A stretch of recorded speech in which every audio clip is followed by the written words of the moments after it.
엿새 후에 예수께서 베드로와 야고보와 요한을 데리시고 따로 높은 산에 올라가셨더니 그들 앞에서 변형되사 그 옷이 광채가 나며 세상에서 빨래하는 자가 그렇게 희게 할 수 없을 만큼 매우 희어졌더라.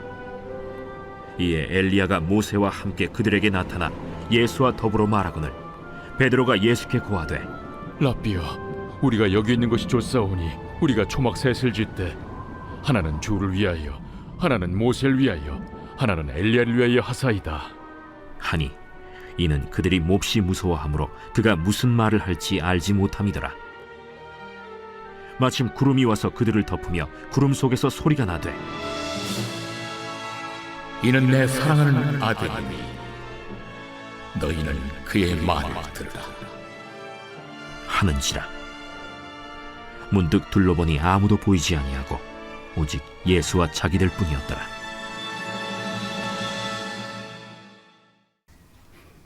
오랜만에 다시 또 여러분하고 이렇게 말씀을 나누게 되어 기쁘게 생각합니다. 특별히 지난 한 달 안에 그동안 여러분이 많이 관심 가져주시고 기도해 주셨던 설교집이 이렇게 출간이 되어서 오늘 아마 설교집을 함께 나누는 그런 시간을 갖는 걸로 계획이 됐던 것 같습니다만, 제가 우연찮게 지난 수요일 날 이렇게 넘어져 가지고 손을 좀 다쳐서 그 책에 좀 이렇게 사인을 뭔가 해야 되는데 그게 제대로 될 것 같지 않아서 좀 연기하는 걸로 그렇게 한 것 같습니다. 사실 오늘 제 설교도 그 설교집을 생각하면서 약간 그 내용을 좀 소개한다고 할까? 그런 의미에서 준비를 했는데 이게 좀 빗나가서 좀 어떻게 될지 모르겠습니다만, 어쨌든 그 설교집 제목을 저는 신앙의 확실성이라고 하는 제목을 잡았거든요. 이건 제가 뭐 머리에서 꾸며낸 말이 아니고 돌이켜 보니까 지난 20년 이상의 시간 동안 제가 이 대학교에 부임하고 여러분과 함께 많은 말씀을 나눈 다음에 그 말씀을 전체적으로 이렇게 들여다보면서 정리를 해보니까 그 안에 한 주제가 돋보였는데 그것이 바로 신앙과 관련된 문제였습니다. 신앙의 과제라고 할까요? 신앙의 확실성이라고 할까? 그것이 계속해서 모든 설교 안에 이렇게 스며 있는 걸 보면서 제가 깜짝 놀랐습니다. 그 놀란 이유는 제가 이 대학에 올 때 그때 세계교회에서 갑자기 매년 무슨 이렇게 대회를 한다든지 행사가 있으면 어떤 주제를 잡고 하는데 그 아주 정기적으로 열리던 어떤 대회를 통해서 그 주제를 이렇게 내세웠던 적이 있습니다. 근데 저는 그 주제가 굉장히 제 마음을 끌었던 적이 있는데 그 주제는 바로 하나님께 돌아가자라는 주제였어요. 아마 초기 저와 함께 말씀을 나누었던 여러 성도님들은 그 주제를 기억하리라고 생각이 듭니다. 이 교회에 와서 아마 제가 그 주제를 붙들고 여러분에게 설교를 좀 했던 기억이 있습니다. 그러면서도 저는 또 한쪽으로는 왜 세계교회 대표들이 하필이면 새로운 천년을 맞고 있는 이 중요한 시점에 하나님께 돌아가자는 얘기를 하는 걸까 하는 생각을 했었습니다. 하나님께 돌아간다는 게 뭘까? 여러분 뭐 같습니까? 하나님께 돌아가자. 그래 돌아가야지. 그러면 돌아가시나요? 이게 뭔가 비밀이 숨어있는 그런 주제라고 생각했는데 한 20여 년 이상 이렇게 시간이 가면서 세계의 여러 가지 오늘 우리가 겪고 있는 해결할 수 없는 문제들을 들여다보면서 그때 했던 하나님께 돌아가야 되는 때가 이제 새로운 천년과 더불어 우리에게 열렸구나 하는 걸 새삼스럽게 생각할 수 있었습니다. 그래서 하나님께 돌아가는 게 도대체 뭘까? 라고 했을 때 저는 그 해답을 신앙의 확실성을 얻는 것에서 찾을 수 있었기 때문에 오늘 사실 제목은 그의 말을 들으라 이렇게 되어 있지만 이것은 성경에서 따온 말씀이고 이 정식 주제로는 신앙의 확실성이라고 하는 이야기를 여러분하고 나누려고 하는 겁니다. 왜 신앙의 확실성입니까? 하나님께 돌아가야 하기 때문에. 어떻게 돌아갑니까? 우리 안에 신앙의 확실성이 주어져야만 그때 비로소 우리는 하나님께 돌아갈 수 있기 때문에 이 주제를 잡았습니다. 왜 그럴까요? 우리가 신앙인이 된다고 생각하면서 여러 가지 생각들을 하지만 그러나 신앙인이 된다는 것은 한 번의 믿음으로, 한 번의 어떤 신앙적 경험으로 모든 것이 완성되는 그런 무엇이 아니기 때문입니다. 오히려 우리가 신앙인이 되면 그때부터 신앙과 관련해서 여러 가지 과제가 우리에게 주어지는 것을 알게 됩니다. 신앙인이 됐기 때문에 모든 과제로부터 해방되는 게 아니라 오히려 신앙인이 되면서 새로운 과제 앞에 우리가 서게 되는 걸 알게 되는 거죠. 이 과제, 이것을 사람들이 이야기하는 걸 종합해 보면 한 3가지 과제로 이야기합니다. 신앙인이 되면서 우리가 얻게 되는 과제가 있다는 거죠. 그 과제는 3가지인데 하나는 바른 신앙과 관련된 과제가 있다 그러니 내가 믿게 되었지만 그냥 믿는 게 아니라는 얘기입니다. 나 좋은 대로 믿는 무엇이 아니라 뭔가 바른 신앙을 얻기 위해서 노력해야 된다 하는 과제. 이 과제가 우리가 신앙을 갖게 되면서 주어지는 가장 핵심적이고 근본적인 과제가 되는 거죠. 여러분, 우리가 수년을 걸쳐서 여러 가지 교육을 받고 어떤 한 전문가가 되고 있습니다만 신앙이라는 것도 신앙의 어떤 단계에 올라서기 위해서는 그런 과제를 해결하는, 그 과제를 넘어서지 않으면 안 되는 그런 것들이 주어지는데 바로 이 바른 신앙의 과제라고 하는 건 신앙이 되면 곧바로 그에게 과제로서 등장하는 것이 바로 이 바른 신앙의 과제다, 그런 얘기예요. 그 외에도 또 과제가 있죠. 그런데 그 2번째 과제는 뭡니까? 우리가 하나님 말씀을 이제 듣고 여러 가지 설교도 듣는데 그러다 보면 그 하나님의 뜻을 뭔가 다른 사람에게 전한다고 할까요? 다른 사람과 나누는 과제가 또 신앙인에게 주어진 과제 중에 하나죠. 그것을 사람들은 증언의 과제 혹은 선교의 과제라고 얘기합니다. 우리 의사 선생님 가운데서도 이렇게 선교하는 어떤 사명을 가지고 해외에 나가고 계신 분들이 좀 있는데 저는 바로 이 2번째 과제를 가지고 씨름하고 계시다, 그렇게 생각을 하는 거죠. 그런 점에서 보면 아까 바른 신앙을 갖는 것, 그 과제와 또 선교의 과제는 사실은 분리된 건 아니고 그러나 그 성격이 좀 다른 그런 과제라고 얘기할 수 있습니다. 그 다음 3번째 또 과제가 주어집니다. 그것은 우리가 믿지만 우리의 믿음의 어떤 내용이라고 할까요? 방향이 좀 다양성을 띠는, 그것을 피할 수가 없는 것이죠. 그래서 우리 신앙인들 사이에 자칫하면 다른 신앙으로 여겨지는 부분 때문에 오히려 함께 좋은 교제를 갖는 게 아니라 대립하고 갈등할 수가 있는 거 아닙니까? 그래서 많은 사람들이 오랫동안 고민하다가 이 과제를 해결하는 길을 발견하고 있는데 그것을 에큐메니칼 과제라는 말로 표현하고 있습니다. 에큐메니칼, 서로 일치하고 서로 합력하는 과제. 내가 나하고는 조금 경향성을 달리하는 그런 신앙인과 어떻게 함께 소통하고 어떻게 함께 합력하면서 이 세계의 미래를 위해서 함께 나아갈 수 있을까 하는 걸 고민하는 것. 그것이 바로 이 일치와 연합의 과제라는 말로 사람들이 얘기하고 있습니다. 자, 이 3 과제는 그렇다고 해서 각각 떨어져서 따로 가는 무엇이 아니라 3개가 긴밀하게 연결된 과제인데 그 중에서도 가장 중요한 과제, 저는 그것이 바로 바른 신앙의 과제라고 생각합니다.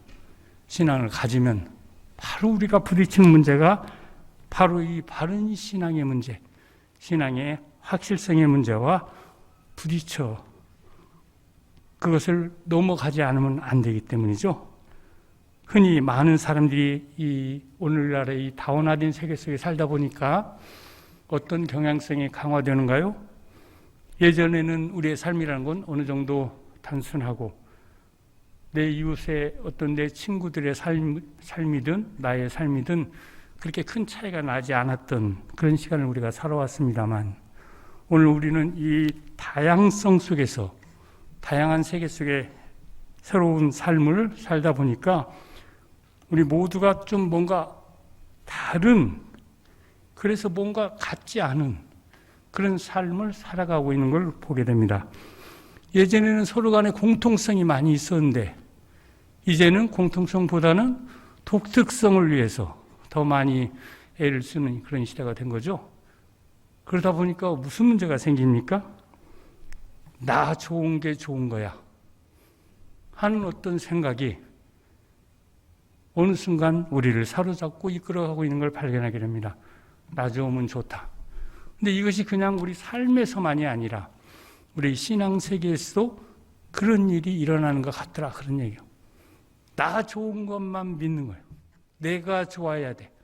그래서 신앙의 중심에 늘 나라고 하는 것이 이렇게 중심에 세워지는 그런 문제를 보게 되는 거죠. 자, 여기서 뭔가 신앙이 문제를 일으키고 있는 그런 모습을 우리가 보게 되는 거죠.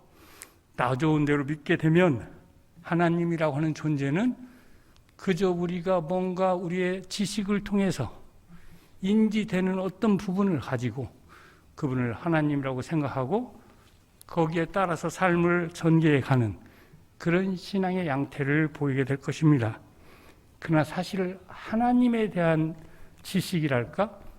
우리가 믿는 이 신앙이라고 하는 건 단순한 하나님에 대한 어떤 객관적 지식을 추구하는 그런 것이 아니라 우리가 하나님을 신뢰하고 하나님과의 깊은 신뢰 관계 속에 들어가는 것, 이것이 바로 신앙의 깊은 진리와 관계된 것입니다. 왜 그럴까요? 다른 이 세상의 모든 지식과는 달리 하나님을 안다라고 하는 것은 우리가 연구해서 알 수 있는 것이 아니기 때문이죠. 내가 아는 것이 아니라 하나님께서 내게 보여주시고 우리가 그분과의 어떤 관계 속에서 소통할 때에만 비로소 그분이 나에게 분명해지기 때문에 우리 신앙적 지식이라는 건 뭔가 다른 성격을 갖고 있다. 그래서 신앙인이 견지해야 되는 이 신앙에 어떤 독특한 어떤 특성이 있더라 하는 걸 알게 되는 겁니다. 학자들은 이것을 신앙의 문법이라는 말로 표현하고 있습니다. 이상하죠? 우리가 영어 배울 때는 문법이 필요했지만 무슨 신앙까지 문법이 필요해?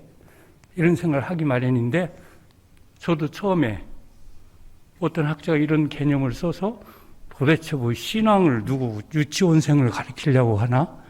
문법이란 말을 왜 썼지? 그런 생각을 했습니다만 생각해 볼수록 굉장히 의미가 있는 뭔가 신앙도 교육이 필요하다 그런 얘기예요. 단계 어떤 교육이 없이는 신앙의 확실성에 도달하는 것이 어렵다 그런 얘기입니다. 정말 그럴까요? 오늘 본문 말씀 바로 이것을 드러내고 있는 그런 말씀 중에 하나입니다. 여러분이 잘 알고 있는 그런 말씀이죠. 우리가 아는 바로는 오늘 본문 말씀은 제자들이 예수님과 더불어서 정말 생애 처음으로 경험했던 신비스러운 신앙의 체험을 우리에게 들려주고 있는 그런 이야기입니다.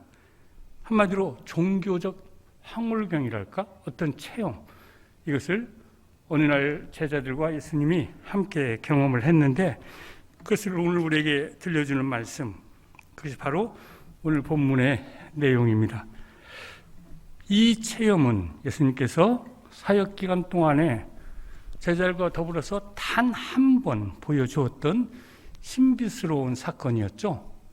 흔히 이 신비스러운 사건을 변모 사건이라는 말로 표현합니다. 모습이 달라지는 모습이 달라진 어떤 경험, 그것을 제자들이 예수님과 더불어서 처음으로 하게 되었다. 그런 얘기요.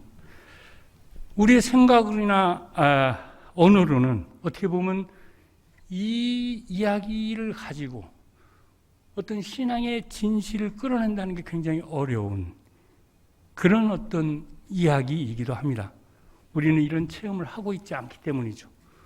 어느 날 믿음이 좋은 사람이 옷이 휘어졌다든지 얼굴이 해같이 빛난다든지 뭐 그런 모습을 보았다고 한다면 그러면 우리도 좀 이해가 가능한데 오늘 이야기는 뭔지 모르지만 오늘 예수님께서 제자 셋을 데리고 어떤 산에 올라갔는데 거기서 갑자기 얼굴이 해같이 빛나고 그 옷이 아주 매우 휘어졌다. 그런 경험을 했다는 거죠. 이것을 다른 말로 하면 모습이 변모했다. 예? 그 경험을 하면서 도대체 이게 뭘까 하는 그런 의문을 갖게 하는 이야기가 오늘 본문의 말씀입니다. 언제 일어났을까요? 오늘 성경을 보니까 그 예수님의 사역 과정에서 보여주는 여러 가지 것들을 종합할 때 사역의 초반부에 일어났던 사건이 아니라 사역의 후반부에 접어들면서 예수님이 어느 날 제자들을 데리고 산에 올라가서 이런 신비스러운 모습으로 변모하면서 무언가를 이렇게 경험하고 내려오는 그런 이야기가 오늘 이 본문의 말씀입니다. 제자였던 베드로는 그 광경이 너무너무 정말 신비스럽고 놀라운 광경이었기 때문에 그 순간 예수님께 얘기를 했던 거죠. 여기에 초막을 짓고 우리가 여기서 좀 지내면 어떻겠냐 하는 제안을 했던 겁니다. 그런데 놀라운 것은 거기에 예수님만 계셨던 게 아니라 갑자기 구약의 신앙을 대변하는 두 사람의 아주 그 신앙인들이 함께 자리를 했던 거죠. 모세와 엘리야. 한 사람은 율법의 대변자고 다른 한 사람은 예언자를 대표하는 사람인데 이 두 사람은 그렇게 얘기하면 율법과 예언이라는 유대교의 전체 신앙을 대변하는 그런 사람들 아닙니까? 그런데 예수님과 함께 앉아 계셨다. 그런 얘기예요. 이게 너무 놀랐기 때문에 초막을 짓고 우리가 여기서 좀 함께 지내면 좋겠다 하는 말씀을 했던 거죠. 그런데 이상하게 거기에 대한 어떤 대답도 듣지를 못하고 있는데 그 순간 갑자기 빛나는 구름 속에서 하늘의 음성이 들려왔는데 그 음성이 하는 말이 이는 내 사랑하는 아들이니 너희는 그의 말을 들으라. 그런 음성을 들었다. 그런 얘기예요. 저도 지금까지 성경을 많이 이렇게 시간 있을 때마다 읽어봤지만 이게 도대체 무슨 말일까 난 이해한 적이 없어요. 여러분 이해가 됩니까?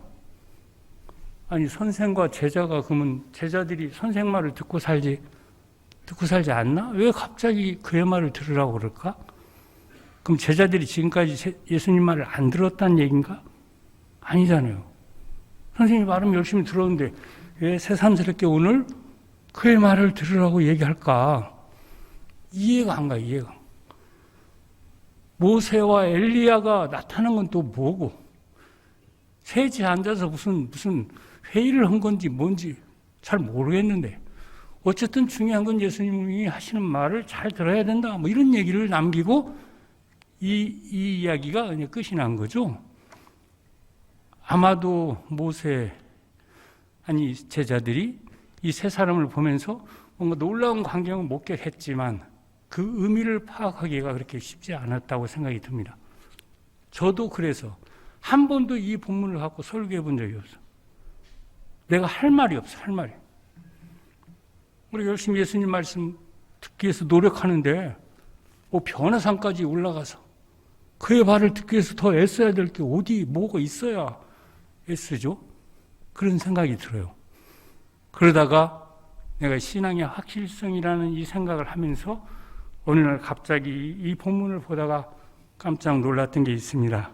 여러분 오늘 그 성경 말씀을 보면 오늘 본문이 어떻게 됐습니까?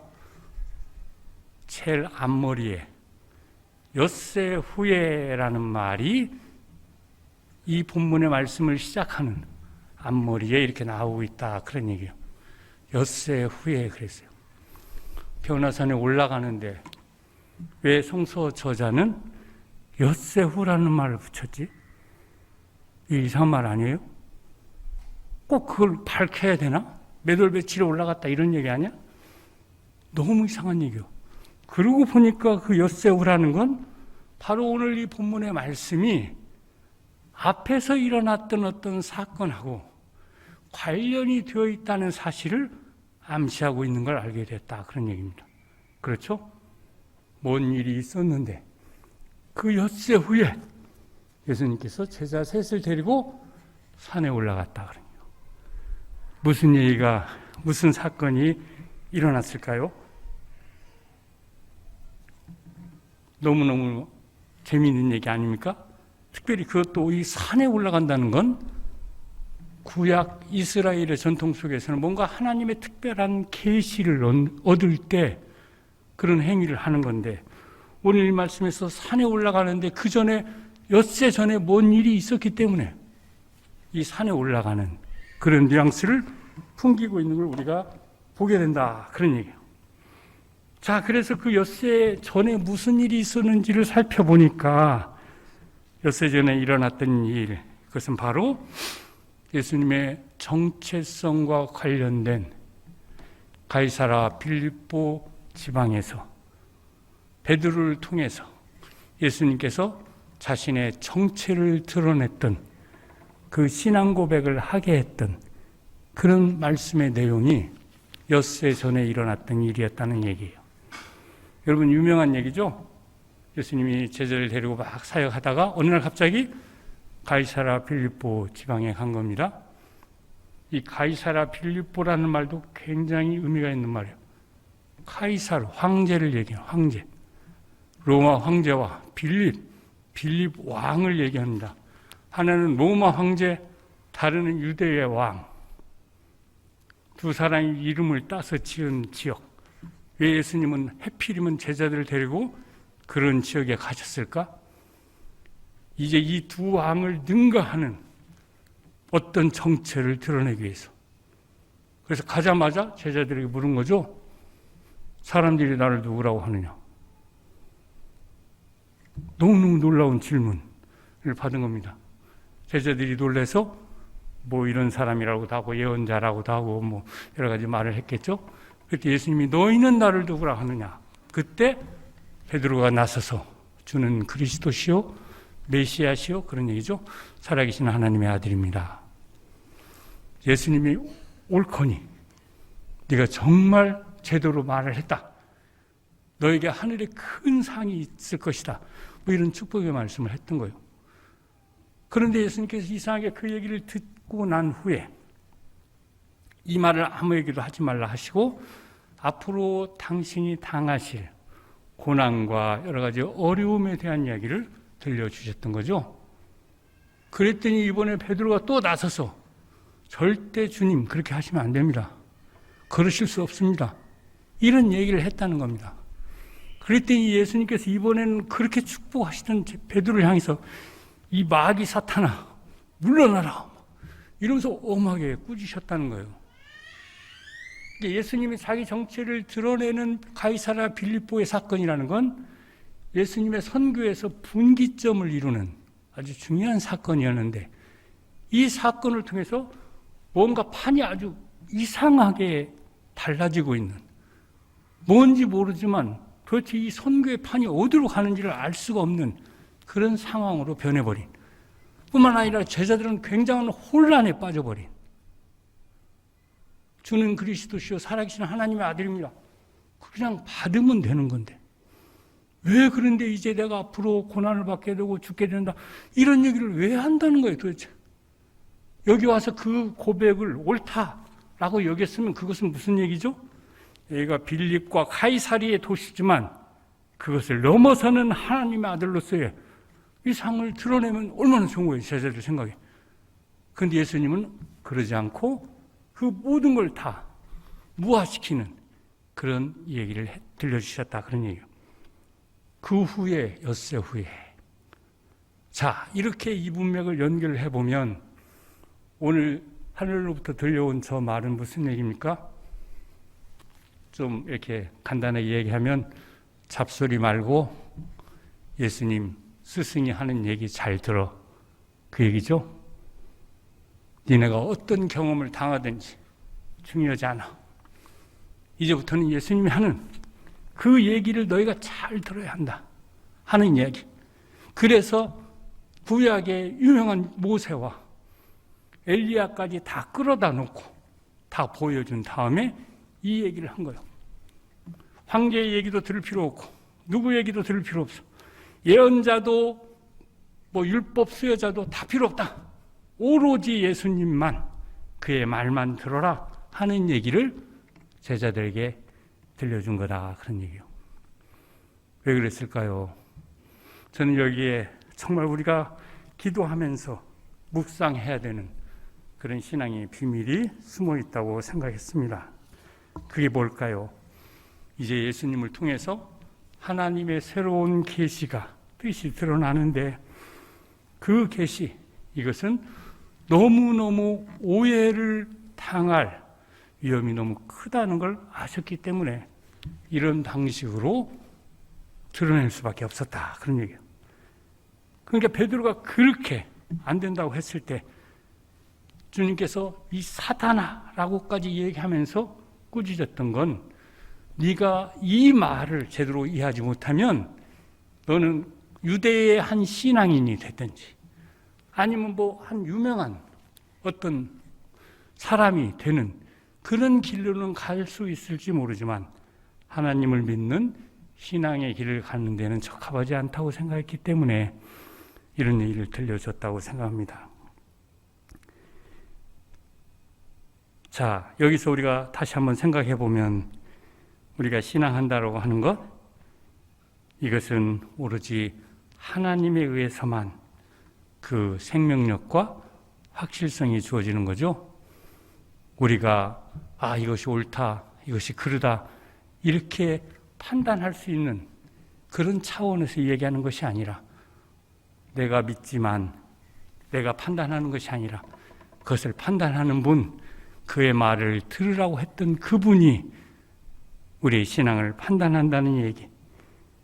그래서 인간의 생각이라고 하는 것, 그것은 최고의 경지에 간다고 할지라도 하나님의 뜻 아래에 있어야 된다는 어떤 고백적인 그런 계시가 이 오늘 본문 말씀 속에서 얘기되고 있다, 그런 생각이 듭니다. 따라서 예수님의 이 정체를 하늘로부터 계시의 말씀으로 주신 사건, 이것이 변화산의 변모 사건이었다, 그런 얘기예요. 자, 여기에 이제 우리가 좀 생각해 볼 필요가 있는 어떤 사항들이 좀 있습니다. 우리가 오랫동안 이렇게 생각하면서 인간이 어떤 확실성을 얻는 길이 있죠. 인류가 오랫동안 삶을 살아오면서 우리가 살아가는 삶이 확실하다 하는 걸 알게 되기 위해서 여러 가지 노력을 하고, 그 하나가 이성을 개발하는 거였죠. 그래서 이 확실성이라는 말은 아무데나 쓰는 말이 아니고 이성의 확실성, 여기에 뭔가 이렇게 적용하는 언어예요. 이성을 왜 개발합니까? 확실한 지식에 도달하기 위해서. 이렇게 애매모호한 지식이 아니라 확실한 결론을 얻기 위해서 이성을 개발한 거예요. 그러니까 이 생각하는 어떤 인간, 그래서 중요한 겁니다. 그래서 철학자들은 나는 생각한다, 고로 나는 존재한다, 뭐 이런 엄청난 얘기를 한 거죠. 생각을 잘 해야만 그때 확실한 존재의 기반이 주어진다는 얘기예요. 너무너무 유명한 얘기 아닙니까? 근데 만약 오늘 제가 신앙의 확실성이라는 얘기를 놓고 이런 얘기를 하는 건 이걸 뒤집는 얘기죠. 신앙의 확실성은 내가 생각을 잘하기 때문에 주어지는 무엇이 아니라, 내가 믿지만 내 생각이 아니라 내가 믿는 그 대상인 하나님께서 내 믿음을 받아줄 때에만, 그때에만 우리 신앙의 확실성이 보장된다는, 너무나 뭔가 결이 다른 그런 어떤 영역을 우리에게 보여주고 있는 거다, 그런 얘기예요. 그렇다고 한다면 우리가 오랫동안 이렇게 믿음 생활을 하고 있는데 정말 그냥 적당히 믿고 끝날 게 아니라 신앙의 확실성을 한번 경험하면서 그 확실성이 주는 힘과 그 확실성이 주는 어떤 행복감을 여러분이 좀 한번 가져보시면 어떨까 하는 생각을 하게 됩니다. 20년 전 이 교회 왔을 때 굉장히 어려운 느낌을 갖고 시작을 했습니다. 아는 것도 아무것도 없고, 제가 뭐 병원에 대해서 아는 것도 없고, 의과대학에 대해서도 아는 것도 없고, 그 다음에 이 교회 대학교에 대해서도 아는 것도 없는 그런 상황이었지만, 오로지 하나님께 돌아가자 하는 마음 하나 가지고 시작했던 그때의 마음. 그러나 그것이 시간이 지나면서 나도 모르는 사이에 신앙의 확실성의 비밀을 조금 맛보게 되고, 그것이 오늘날 은퇴한 이후에도 제가 살면서 너무 즐거워하는 것 중에 하나입니다. 우리 집사람이 좀 안 좋아해요. 그래서 자기 혼자 뭐 어쩌고 좋아한다고 막 뭘 떠들고 어떤 때는 혼자 얘기하지 말라 해요. 왜 그럴까요? 나도 모르겠어요. 내 안에 뭐가 막 나와요. 얘기해야 되면 뭐가 자꾸 나와. 그래서 그러다가 사실은 아마 이제 언제 될지 모르지만 여러분에게 전해질 그 설교집이 사실은 그런 과정에서 생겨난 겁니다. 제가 뭘 자랑하고 싶고 이런 게 아니라 지금까지 나누었던 많은 것들 다시 한번 여러분에게 돌려드리고, 그걸 통해서 우리가 함께 신앙의 확실성으로 나가면 좋겠다. 그래서 남은 전혀 그런 제목 잡지도 않는데 제가 감히 신앙의 확실성 이런 이상한 제목을 잡고 여러분에게 그런 책을 드리게 되었습니다. 아무쪼록 그 책을 통해서 우리가 서로 소통하고 신앙적으로 교류하는 그런 일이 있으면 좋겠습니다. 이 세상은 이제 우리에게 더 이상 확실하고 지속적인 삶의 가치들을 주지 못하고 있습니다. 그래서 우리 너무 혼란스럽고 희망이 없죠? 희망이 있습니까? 우리가 주님과 그분의 뜻을 가슴에 새기고 정말 사랑하는 마음으로 정성을 다해서 우리 신앙의 확실성을 얻기 위해 노력한다면, 그때 우리가 이 세상에서 겪는 우리 존재의 불안, 생존의 염려를 뛰어넘는 새로운 생명의 힘이, 생명의 길이 우리를 이끌 거라고 저는 확신합니다. 이런 축복이 여러분 모두에게 함께하길 기원합니다. 우리 함께 기도하겠습니다. 좋으신 하나님, 이렇게 함께 만나게 해주시고 우리가 또 한 신앙으로 하나님 고백하고, 우리가 또 이 귀한 의과대학 그리고 병원 안에서 생명을 돌보고 치유하는 그 일에 헌신하게 하심을 감사드립니다. 우리가 얻었던 작은 지식들, 우리가 하나님을 통해서 얻게 되었던 작은 소명들, 우리가 살아있는 동안 보람과 의미로 이끄는 귀한 일들이 되게 하시고, 우리를 통해서 또 많은 사람들이 새로운 생명의 힘을 얻는 그런 축복 허락해 주옵소서. 작은 공동체지만 이 교회를 통해서 하나님 크게 역사하시고 하나님의 능력과 생명을 드러내는 귀한 교회가 되게 해 주옵소서. 이 모든 말씀 예수님의 이름으로 기도합니다.